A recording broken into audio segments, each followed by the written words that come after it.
Alright, hello ladies and gentlemen, this is going to be my last Suicide Squad Kill the Justice League video until anything comes out. I've ridden this dead horse enough, so I'm not going to make any more videos on this until anything new comes out. Maybe some new information or leaks, maybe. But other than that, while this does get me views, it's not entertaining to do it over and over again. It gets kind of annoying after a while. So I want to close out with one of the most interesting things that has happened, and that has a lot of people haven't been talking about, and I'll walk you through it. It's the Suicide Squad Kill the Justice League trailer post-announcement interview. This is something that none of us almost take into consideration. I've seen no footage around it of any of this stuff, so I thought we'd go over it bit by bit. VG Fight School did something like this with one of the other interviews. It was a bit unrelated, but this one actually is related, so thought I'd cover it. So let's get into it. That still stings.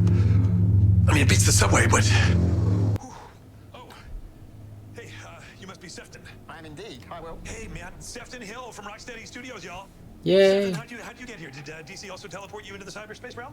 No, they just sent me this green screen for my house. Is it? You got a green screen? Good. That's Yeah, because it's lucky British. for you. DC actually teleported me There's no way that they would fly him out all the way to America. No. into the Fandom, which really hurts, but good. Green screen. You're lucky. Cool. Good for you.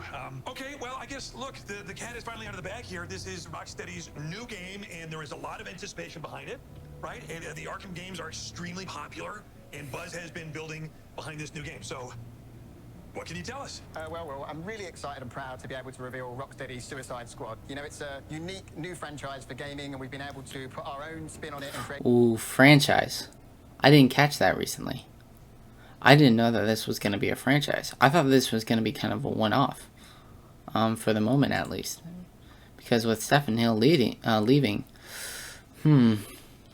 Interesting. I didn't know that. So there will be games following, so we'll just have to see if the games following live up to the expectations. To reveal Rocksteady's Suicide Squad. You know, it's a unique new franchise for gaming, and we've been able to put our own spin on it and create something really special that I think gamers are going to love and enjoy. Obviously, it's brought to you by the team that created Arkham Asylum, Arkham City, and Arkham Knight. And in fact, this is a continuation of the Arkhamverse, so a lot of the through threads and the storylines you're going to see come to fruition in this game. So we've been able to combine all of that core DNA with some really great, unique innovations and create what we think is going to be a totally original gameplay experience. Okay, well, that's awesome. But let me just ask you this. Why this game? Why Suicide Squad? Well, when we're starting any game, Rocksteady games are all about a character-driven game. You know, it's all about that kind of heart and soul of the characters that we want to bring to life. So we worked with DC. We looked at, you know, all the different properties, all the different great characters that they have. And Suicide Squad really spoke to us because of how fascinating these flawed characters are, and the fact that it's fusing all of these characters together. When you're creating a game, you're creating a universe, and you want to build it with real heart and soul inside it. And that's what really inspired us to make the Suicide Squad game, because, you know, DC had these fantastic roster of villains, and being able to actually play these villains and see the interaction and life between them is something that got us really energized and excited. Translation. They saw it from the movies. Alright, let's face it, the Suicide Squad is very popular ever since the 2016 movie, and has gotten even more fame over time. I think the reason why they chose it was the movies. I know that might sound strange, but I think because the Suicide Squad are kind of so popular at the moment, I think that's the reason why they went for it. So, but that's just me thinking out loud. Maybe there was a reason, like being able to play the villains, but I honestly think it's just the popularity. But anyway. I guess for me, my biggest question, and really probably everybody's biggest question that they want to know is, and no offense, but what is wrong with you, man?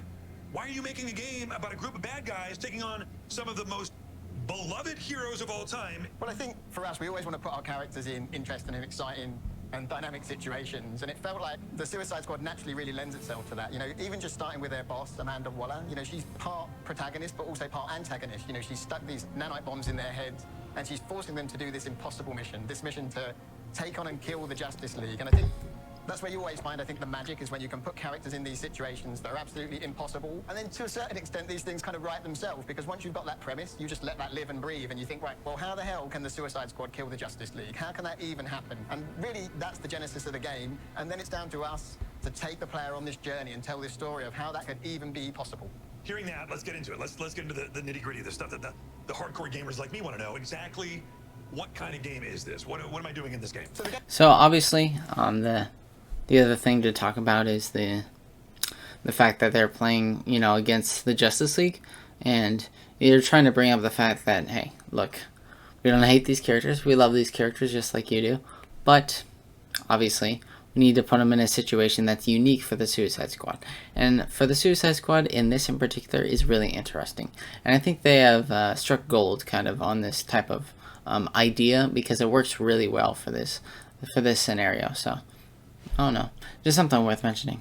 The game is a hybrid of Rocksteady's doing that, experience in computer. bringing characters like Batman to life, that superhero empowerment, combined with really powerful, awesome gunplay. So the superhero empowerment, I guess supervillain empowerment here, is looking at each one of the individual squad members and looking at what's unique about them and transferring this into this really powerful gameplay and using, again, those skills and techniques that we've learned over the years, but actually adding more richness and depth to each of them. So each one of them has a richer moveset, more things you can do, and more skill required to master them than you even had with Batman. So to do that across the spectrum of Suicide Squad members has been something that's been really enjoyable, and I'm really proud of what the team have achieved there. And then you can combine that with the gunplay, you know, the awesome weapons you're developing over the course of the game, combined with the melee weapons that you have, like the gunplay that evolved here. Let's go back. What the team have achieved there. And then you can combine that with the gunplay, you know, the awesome weapons you're developing over the course of the game. The course of the weapons that you'll be developing. Interesting. That makes more sense now. Because with the gameplay the weapons being upgraded over time, is an interesting setup. So I thought that you would kind of get a gun, you would upgrade it a little bit, but it seems like you'll be having more customization over the guns than you might think. So this leads me to the idea that I've had before, which is the fact that you're probably going to have multiple members of the Suicide Squad that are going to hold the same gun, but are going to use it differently. So because of that, I think that makes the characters more customizable. My idea of the gameplay is that Captain Boomerang plays this set of ways. You have his little ability tree that you can unlock, but then you have all the different weapons that he uses that he can customize, right? That's how it's going to be. It's going to be like same character, same person playing with that same basic baseline of a moveset, and then the expansion comes from the gunplay. All right. Combined with the melee weapons that you have, like Deadshot's wrist cannons, Harley's baseball bat, sharp wielding twin cleavers, and special enhanced traversal moves you can use, like Deadshot doing a fuel dump and setting enemies on fire. You know, so it's really about creating a whole spectrum of possibilities for the player to use and just letting them loose and enjoying them as much as they can. Wow, that sounds awesome. Let's take a couple questions now. We've got a question from Altair from the UK, and he wants to know, what has been the most exciting part about working on this new game? Well, I think one thing we were really excited about was to bring Metropolis to life. So Metropolis itself is really the Metropolis, woo! It's something we've treated the same with Gotham in Arkham City, Arkham Knight, was giving this city life beyond just kind of bricks and mortar and making it something that really speaks to the player and being able to realize it to a level of detail that's never been done before in any medium. So we created this open world over which the game takes place, and I think it's really a love letter from us to DC fans. I think they're going to love it and really enjoy it, and it's something that I'm really proud of. The team have done a phenomenal job with that. We have another question here, also from the UK, which is, you're from the UK, and both questions are from the UK, so somebody do the math. But Ellis from the UK wants to know, with the Suicide Squad game that's coming up, will we be playing as every character from the squad or just one? And if it is just one, which character is it going to be? Because one somehow killing Superman. Well, the game itself, the structure of the game is it's a 1 to 4 player co-op game. So if you want to play single player, you can totally play single player. I mean, our mantra has been that you play this game how you want to play it. So if you play single player, you'll still have a full squad with you. You'll have 2 players, 2, 3, 4 will be filled by bots who will fight along with you and really join in the fun and obviously give you that squad experience. But if you want to play multiplayer with your friends, that's still absolutely great. They can join in and take the role of the other squad members. And the great thing is that that's a dynamic experience. So you can play some of the story single player, some multiplayer. The whole game is accessible, single player, multiplayer, in and out of those 2 modes, however you want to do it. So it's really something that we just want to give up to the fans and let them choose. And of course, if you're playing single player, the other cool thing is you can even switch between the characters. You're never locked to any particular character for any particular section of the game. So you want to play as Deadshot, jetpacking around, sniping enemies, you can do that. And then boom, just instantly switch to playing as Harley. Instantly. Around and flying into enemies with a baseball bat around the head. So there's so much. See, this is what I was talking about before, is that before we thought, oh yeah, this is just them, like, you'll be able to switch in certain areas, but no, you can swap them instantly. Hopefully there's a button or a wheel that lets you switch on the fly. Just imagine how much crazy stuff you can do on the fly. That would be like that's like a Devil May Cry player's a wet dream right there. Freedom in the way you play the game, Stop because we it, really wanted computer. to get across that feeling of being a whole squad and not just one person going on this mission. Lastly, I'd like to know if it's okay with you if can I be in the new game? I'm not saying Task Force X. I'm just saying maybe just like a random handsome guy who's, you know, hanging out in Metropolis, just being handsome and dodging chunks of debris.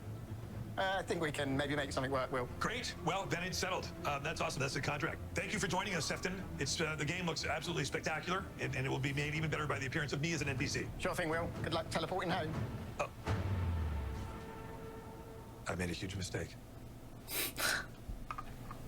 Alright, with that out of the way, we kind of know the whole idea of the game that I think that not a lot of people brought up. It's not a whole lot of information, sure, but it's some information that I think is worth bringing down and bringing up. So with that out of the way, I guess my Suicide Squad Kill the Justice League videos are done for now. I guess there's nothing more I could say. I've said a lot about this game, and I'm not going to drag it on any further. It gets me views, but I'm not fueled by that. But you know, so thank you for watching. Hopefully they'll release more news soon, and hopefully they'll tell us more about the game. So yeah, see ya.